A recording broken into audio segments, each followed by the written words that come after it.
Shalom, salam berkat dari kami untuk pendengar sekalian. Saat ini pendengar akan diberkati dengan program Hari Ini Harinya Tuhan bagian yang ke-8. Sebuah program rohani tentang doktrin Alkitab yang menolong kita untuk semakin tertanam dalam kebenaran firman dan bertumbuh dalam kemuliaan. Bersama hambanya, Pendeta Gilbert Lumwendong, STH. Banyak orang merasa doktrin Alkitab sebagai sesuatu yang membingungkan. Tetapi tahukah saudara bahwa doktrin Alkitab intinya adalah memahami Alkitab dengan benar, dengan pemahaman yang sistematis, sehingga kita terus dapat tertanam di dalam kebenaran firman, sehingga kita terus bertumbuh di dalam kemuliaan Allah. Buka hati saudara sekalian untuk menerima berkat-berkat firman-Nya hari ini. Pada dasarnya Kristus datang bukan hanya bagi orang benar, namun juga khususnya bagi orang-orang berdosa. Karena itu kalau sudah mendengarkan program ini, sudah berkata, pendeta saya orang berdosa, saya mau beritahu Yesus siap menolong, menyelamatkan, membela, mengangkat saudara. Karena Kristus bukan datang hanya bagi orang benar, tetapi justru bagi orang berdosa. Karena Yesus menjelaskan bukan orang sehat yang membutuhkan tabib, tetapi orang sakitlah. Berarti kalau saya berkata hidup saya bejat, hidup saya nggak benar, hidup saya hancur-hancuran, tetapi saya mau bangkit, saya mau keluar dari ikatan ini. Yesus buka tangan buat setiap kita dan berkata, mari hai kamu yang letih lesu dan berbeban berat, aku akan memberi kelegaan kepadamu. Saudaraku yang kasih dalam Tuhan, dia datang bagi orang berdosa karena memang kedatangannya bukan membawa ajaran agama. Banyak orang ketika mengajar berkata bahwa Yesus adalah pembawa agama Kristen. Sama sekali tidak. Karena kata Kristen pertama kali disebut itu 100 tahun setelah Yesus mati dan dibangkitkan. Artinya apa? Justru orang lain yang pertama kali menyebut kata Kristen. Itu sebetulnya sebuah hinaan, sebuah ejekan, sebuah olok-olok dari orang lain. Maka disebut Nasrani. Artinya apa? Itu tuh orang-orang yang percaya tentang Yesus orang Nazaret, yang dari Nazaret kota kecil, masa kan ada sesuatu yang baik dari situ. Jadi itu ejekan pertama, Nasrani. Lalu juga disebut sebagai Kristiani, ya kan? Itu tuh yang orang-orang yang hidupnya seperti Kristus. Nah gitu kan, itu ejekan, olok-olokan, makanya Kristen. Tapi Yesus tidak pernah berkata ikutlah agama ini, Kristen. Tidak. Yesus berkata, akulah jalan, kebenaran, dan hidup. Tidak ada seorang pun sampai kepada Bapa jika tidak melalui aku. Berarti ketika semua orang sedang bicara tentang agama, Kristus datang untuk membawa jalan keselamatan. Itu sebabnya dia bukan penyebar agama, tetapi dia adalah juru selamat. Karena itu selalu saya bilang, nabi boleh banyak, agama boleh banyak, rasul boleh banyak, juru selamat hanyalah Yesus Kristus, Tuhan dan Raja. Haleluya. Jadi jelas dia datang bagi orang berdosa. Karena yang pertama, dia datang bukan membawa agama, tetapi dia membawa jalan kehidupan. Yang kedua, karena kedatangannya bukan untuk membangun sebuah kekuatan. Saudaraku yang kasih dalam Tuhan, murid-muridnya tidak dijadikan sumber kekuatan. Karena itu tidak pernah sekalipun Yesus mengajar, belalah agamamu. Saudaraku yang kasih dalam Tuhan, kalau seorang mengajar belalah agamamu, berarti dia sedang menghimpun kekuatan, supaya kekuatannya makin besar lagi. Tetapi Kristus Yesus mengajarkan, tampar pipi kiri, kasih pipi kanan.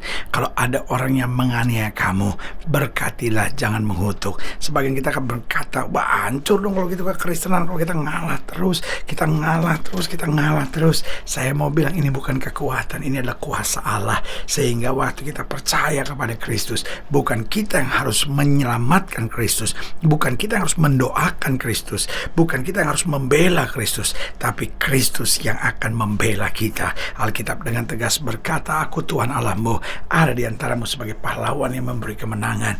Tuhan bergirang kanan kau dengan sukacita. Haleluya. Jadi yang ketiga, dia datang khusus bagi orang berdosa. Kenapa? Karena kedatangannya bukan memberi memberikan tuntutan.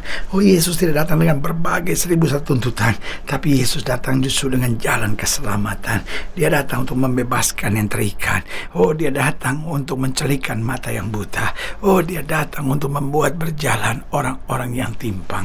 Berarti dari sini jelas, dia datang bukan untuk memberikan tuntutan, tapi dia datang untuk memberikan jalan keluar. Dia datang untuk memberikan kepastian.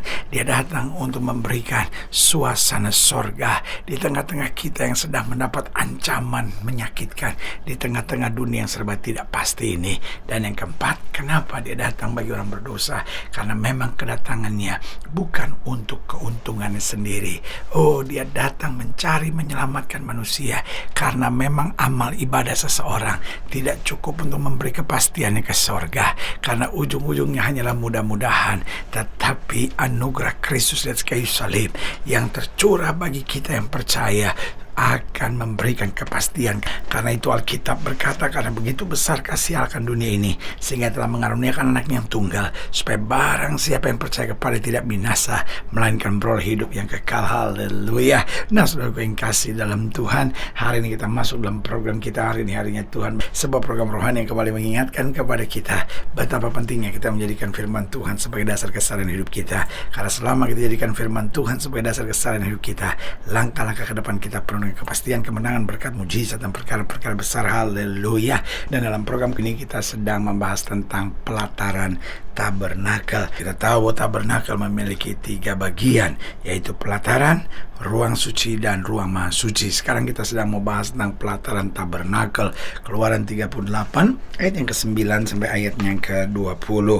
Keluaran pasal 38 ayat 9 sampai ayat yang ke-20 di bawah judul perikop membuat pelataran. Dibuatnya pelataran itu pada 11 selatan. Layar pelataran itu dari lenan halus yang dipintal benangnya 100 hasta panjangnya. Ke-20 tiang layar itu dengan ke-20 alas tiang itu dari tembaga. Tetapi kaitan-kaitan tiang itu dan penyambung-penyambungnya dari perak. Pada sebelah utara 100 hasta.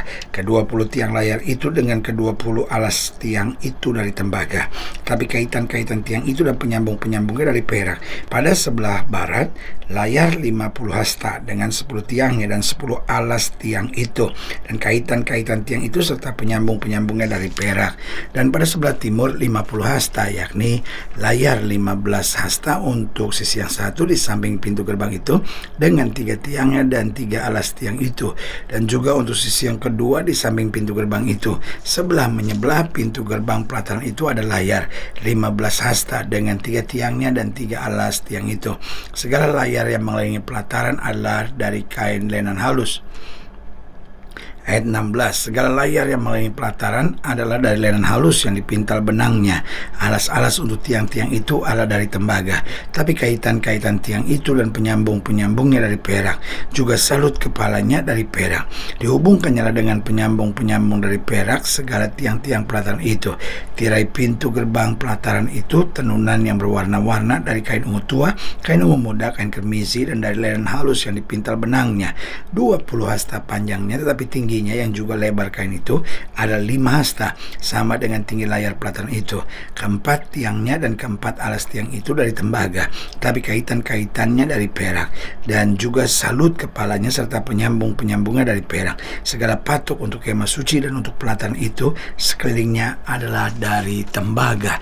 Nah, saudara melihat di sini bahwa bagaimana Tuhan mengarahkan Musa untuk membangun pelataran tabernakel ini.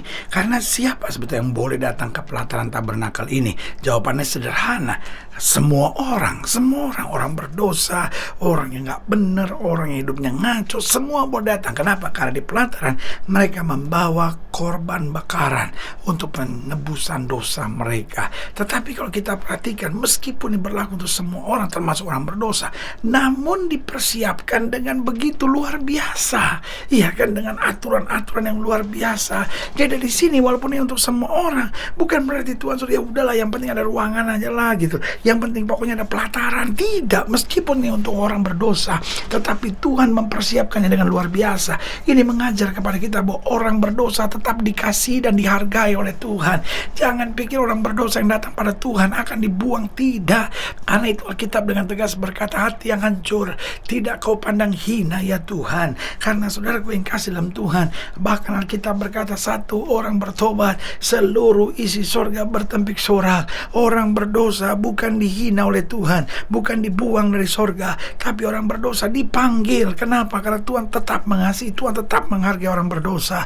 Ketika engkau sudah hancur-hancuran dalam dosa, semua orang akan menghina saudara, tapi Tuhan tetap memanggil saudara. Persoalannya mau nggak kita datang? Karena orang berdosa tetap dikasih dan dihargai oleh Tuhan. Yang kedua, orang berdosa tetap diberi jalan keluar. Orang mungkin hanya mengkritik saudara, kamu lesbian, kamu homoseks, kamu banci, kamu kurang kawin cerai, kamu apa, kamu umur 21 tahun sudah aborsi sampai 2 kali, kamu ini orang nggak bener, kamu ini pencandu narkoba. Orang bisa saja menghina kita, tapi Yesus siap memberi jalan keluar buat kita. Haleluya. Karena itu tempat yang paling aman buat orang berdosa. Lari kepada Tuhan. Di dalam Tuhan ada kepastian jalan keluar. Jadi ingat, orang berdosa tetap dikasih dan dihargai oleh Tuhan. Yang kedua, orang berdosa tetap diberi jalan keluar. Tapi yang ketiga, orang berdosa tetap harus berjuang. Meskipun Tuhan sudah beri jalan keluar, dia harus bangkit, dia harus berani tinggalkan dosanya. Bukan berarti Tuhan cari orang berdosa, lalu orang berdosa cuma diam-diam aja. Harus ada keinginan untuk datang pada Kristus, untuk bertobat, untuk datang dengan hancur hati. Kalau dia berjuang dengan itu, maka Tuhan sendiri akan menyelamatkannya. Haleluya. Dan yang keempat, orang berdosa tetap harus melekat pada Tuhan.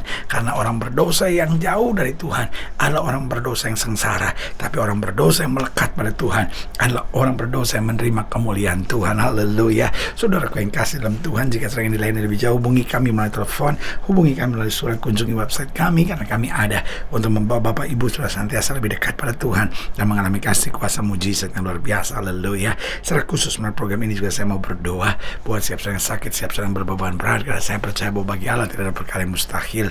Nah, saudara saya ingin didoakan secara khusus, boleh taruh tangan kanan saudara di dada dan kita akan berdoa. Mari kita berdoa. Bapa, dalam nama Yesus, hamba doa buat yang sakit, hamba doa buat yang berbeban berat, hamba doa untuk setiap mereka yang sedang menghadapi masa-masa yang sukar, karena hamba percaya bahwa bagi Allah tidak ada perkara yang mustahil. Bapa, hamba berdoa di dalam nama Yesus, Tuhan jamah yang sakit Tuhan sembuhkan, yang lemah Tuhan kuatkan, yang susah Tuhan hiburkan, yang jatuh Tuhan angkat, sehingga hari-hari yang penuh kemenangan boleh berlaku. Secara khusus hamba doa buat mereka yang taruh tangan kanan ini di dada, karena mungkin selama ini menyadari bahwa kami orang berdosa, kami tidak mau terhina oleh dunia ini, tapi kami mau bangkit berjuang mencari Kristus, mendekat kepada Kristus, karena ada jalan keluar dalam Kristus. Di dalam nama Yesus kami berdoa. Haleluya. Amin. Saudara gue yang kasih dalam Tuhan, kita sudah berdoa. Ingat, Allah tidak pernah lalai menepati janjinya. Inilah saatnya buat kita untuk bangkit, bersemangat, bersuka cita dalam menghadapi segala perkara. Karena kita tahu Yesus hidup, Yesus berkuasa, dan selalu menyediakan yang terbaik buat anak-anaknya. Doa saya menyertai saudara. Sampai berjumpa pada program berikut. Dan jangan lupa, jadikan hari ini harinya Tuhan. Haleluya.